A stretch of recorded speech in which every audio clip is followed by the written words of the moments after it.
Tropical Typhoon, Chairman TV. Weather update. Helping homeless people. Please subscribe.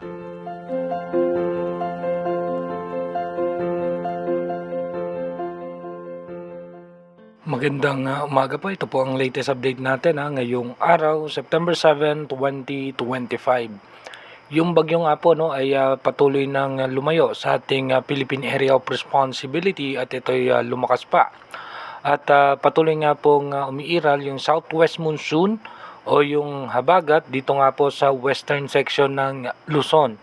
Asahan natin may mga tsansa pa rin po ng pagulan sa may parte ng Ilocos Region, Batanes, at maging dito po sa Bataan at Zambales. Habang yung easterlies naman o yung mainit na hangin na nanggagaling sa dagat Pasipiko, apektado naman po niyan ang parte ng Mindanao. Sa may parte naman po ng Metro Manila, asahan natin yung localized thunderstorm.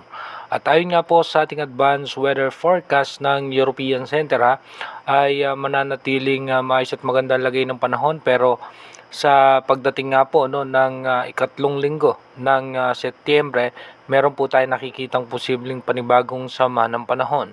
Dumako na nga po tayo sa ating advanced weather forecast. Dito nga po sa ating advanced weather forecast, ito nga pong bagyo na nasa labas ng ating bansa ay patuloy na pong lalayo yan at patungo po yan ng China.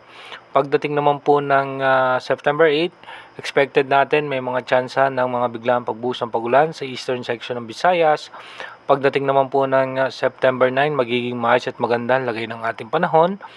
At pagdating naman po ng September 10, dito nga po mapapansin natin huhina yung ating habagat at maapektuhan naman po tayo ng easterlies. Pagdating naman po ng September 11, asahan natin na maayos at magandang lagay ng panahon. Pagdating naman po ng September 12, dito po wala rin po tayo nakikita mga posibleng makakapal na kaulapan na magpapaulan sa ating bansa. By September 13, ganun pa rin po, may mga tsansa naman ng pagulan sa parting Mindanao. At pagdating naman po ng September 14, may mga kumpulan po tayo ng kaulapan at asahan natin magkakaroon ng mga pagulan sa parte ng Visayas at ilang bahagi ng Bicol Region. Pagdating naman po ng September 15, mataas ang tsansa na may mga pagulan sa parte ng Palawan, Bicol Region, maging sa parte ng Visayas at western section ng Mindanao. Pagdating naman po ng September 16, magiging maayos po ang lagay ng panahon ng Luzon, maliban lamang po sa Palawan at ilang bahagi ng Visayas. Pagdating naman po ng September 17, asahan nga po natin magkakaroon tayong possible low pressure area na papasok sa ating Philippine Area of Responsibility. At pagdating po ng September 18, magkakaroon po ng panibagong sama ng panahon o low pressure area dito naman po sa may parte ng South China Sea.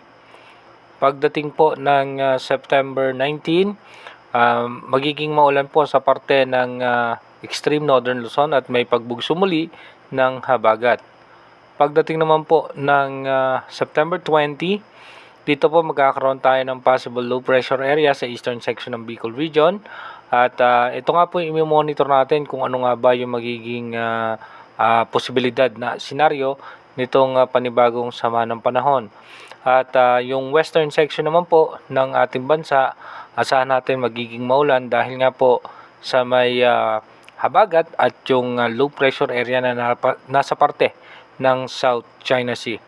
Again, inuulit po natin yung ating advanced weather forecast is possible scenario pa lamang po yan. Malaki pa rin po ang posibilidad na magbago po lahat yan. Kaya manatili tayong tumutok sa ating advanced weather forecast para malaman natin yung mga posibleng sama ng panahon na makakaapekto sa ating bansa. Mag-iingat po tayo palagi. God bless po sa ating lahat.